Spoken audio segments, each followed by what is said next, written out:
গতকালকে গিয়েছিলাম এনআইডি কার্ডের জন্য যে ফর্ম জমা দিয়েছিলাম সেগুলো তুলে তারপর ছবি তুলতে যেতে হবে। ছবি তুলতে গিয়েছিলাম, গিয়ে যে এরকম শাস্তি ভোগ করতে হবে সেটা তো কখনোই কল্পনা করতে পারিনি। সকাল 9টার সময় গিয়ে দেখি যে এত বড় এক সিরিয়াল, এই সিরিয়ালে দাঁড়িয়ে থাকতে থাকতে জীবনটা পুরাই তেজপাতা হয়ে গিয়েছে। শুধু আমি না, অনেক স্টুডেন্টরা ছিল, সবাই এইখানে দাঁড়িয়েছিল।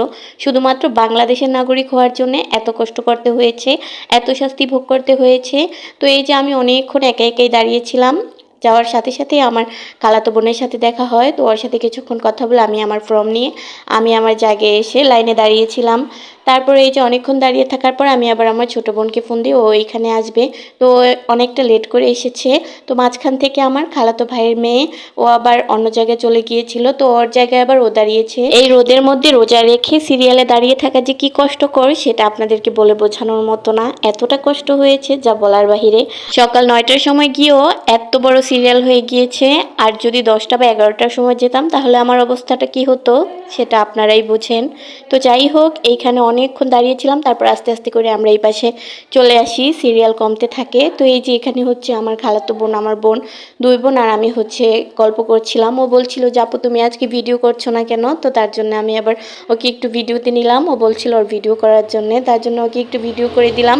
আর ও বলছিল তোমরা যদি না থাকতে তাহলে আমি এতক্ষণ এখানে দাঁড়িয়ে থাকতাম না, আমি বাসায় চলে যেতাম। তিন বোন একসাথে থাকাতে গল্প করতে পেরেছি, সময়টাও কেটেছে ভালোই, কিন্তু কষ্টটা হয়েছে একটু বেশি। তারপর তিন বোন একসাথে থাকাতে খুব একটা খারাপ লাগেনি।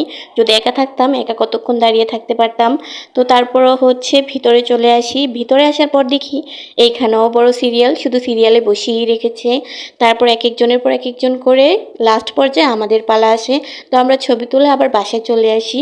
বাসায় এসে ফ্রেশ ট্রেশ হয়ে নামাজ পড়ে তারপরে আবার রান্নাবান্না শুরু করে দেই। এখানে হচ্ছে আমি আগে থেকে মাংস আর পোলাও রান্না করেছিল, ওই দুইটাই মিক্স করে রান্না করেছি। এটার নাম আমি কী দিব জানি না। তো তারপরে খেতে কিন্তু ভালোই হয়েছিল, সাথে আমি সালাদ করেছিলাম। গরুর মাংস আর পোলাও দিয়ে আমি এটা করেছিলাম।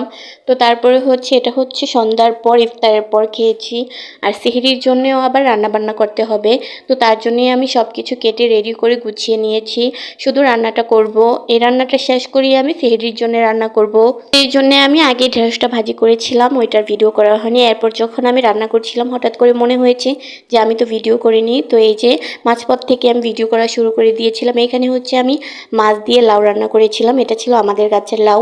বাসা থেকে আসার সময় আম্মু আমাকে এই লাউটা দিয়ে দিয়েছিল। তো এই যে লাউ রান্না করছিলাম, আর এদিকে হচ্ছে পাবদা মাছ রান্না করব, পাবদা মাছ ভুনা করব। তার জন্য মাছগুলো হলুদ মরিচ লবণ দিয়ে মেখে রেখেছিলাম, তো ওইগুলো আর ভিডিও করা হয়নি। তারপর হচ্ছে এই যে রাতের খাবারটা খেয়ে নিয়েছি। আমি যেটা রান্না করেছিলাম সেটাই গরুর মাংস দিয়ে পোলাও মিক্স করে রান্না করেছি, সাথে ছিল সালাদ। খেতে কিন্তু খুবই ভালো লেগেছিল আর দেখতেও অনেক লোভনীয় হয়েছে। তো আজকের ভিডিওটা এই পর্যন্তই। সবাই ভালো থাকবেন, সুস্থ থাকবেন, আর ভিডিওটা ভালো লাগলে লাইক কমেন্ট শেয়ার করে দিবেন। আল্লাহ হাফেজ।